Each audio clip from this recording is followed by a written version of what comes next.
ఏం చేశారట? వినండి రే, మీరు మాట్లాడతాం తప్ప మీకు ప్రశ్నలు అడిగితే చెప్పకపోతే తొక్క తీసేస్తాను. కుమారులు, ఇద్దరు కొడుకులు. నీకు డౌట్లు ఏమైనా ఉంటే నన్ను అడగండి, ఒకరితో ఒకరు సంభాషణ చేసుకోకండి. మళ్ళీ చెప్తాను కావాలంటే, ఓకేనా? ఇద్దరు కొడుకులు ఉన్నారు. అది చిన్న కుటుంబము, అది పేద కుటుంబము. ఆ కుటుంబం క్రైస్తవ కుటుంబం. అయితే ఆ కుటుంబానికి ఒక శత్రువు ఒకడు ఉన్నాడు, పగవాడు. వాళ్ళిద్దరు కుమారులు చదువుకుంటున్నారు. వాళ్ళ ఇంట్లో లేని సమయంలో వారు నష్టం కలిగించాలని, వాళ్ళని కష్టపెట్టాలని ఆ ఇంటిని అంతటిని దోచుకున్నాడట. ఆ కుటుంబంలో ఏం చేశారట? గ్రామ పెద్దలకు చెప్పలేదు.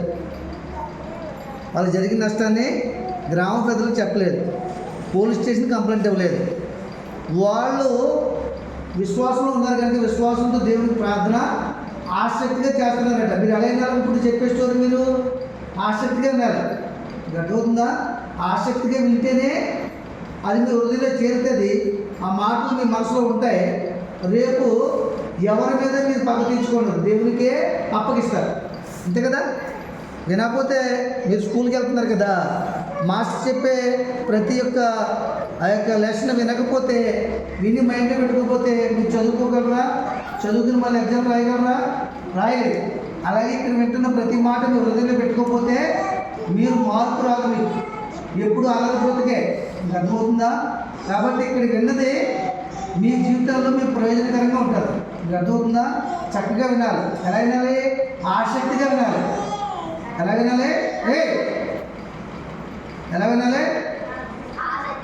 ఆసక్తిగా వినాలి. ఆ కుటుంబం ఏం చేస్తుందంట? ఆసక్తిగా ప్రార్థన చేస్తుందంట. ఏం చేస్తుంది? ప్రార్థన చేస్తారట.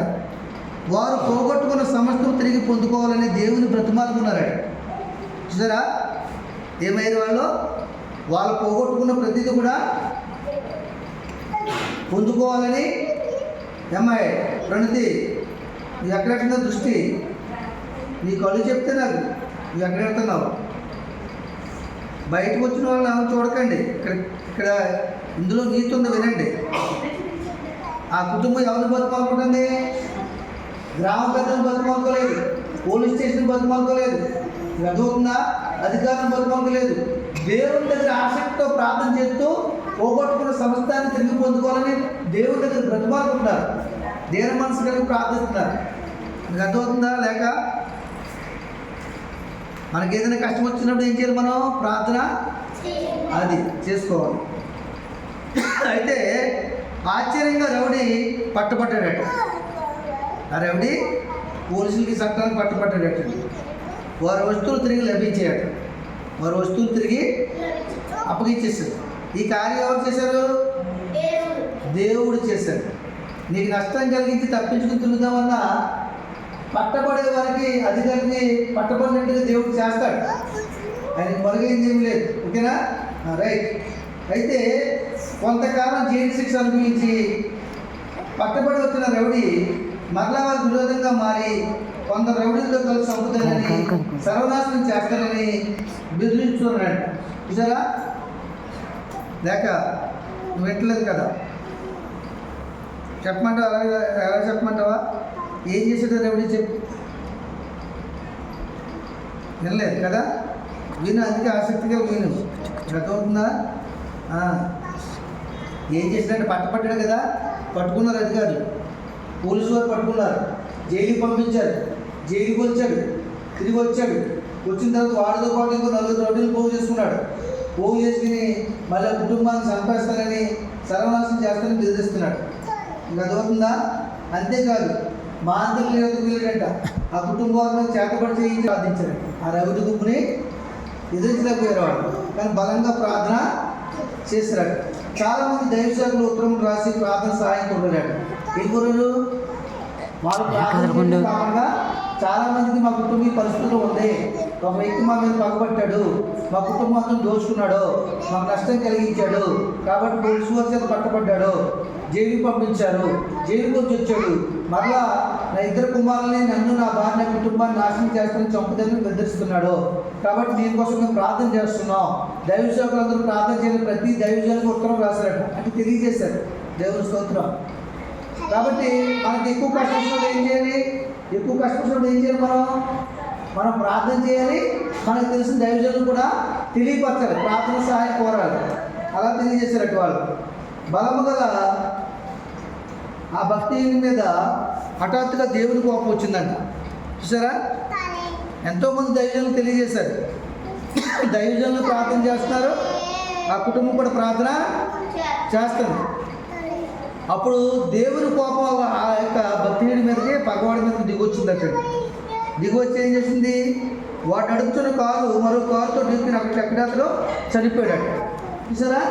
వాడు కారు నడుపుతున్నాడట. ఆ కారు యాక్సిడెంట్ అయ్యి ఏమైంది? చనిపోయాడు. వినండి, వింటున్నారా? ఆ కారు యాక్సిడెంట్ అయ్యి ఏమైంది? అతను చనిపోయాడు. చూసారా?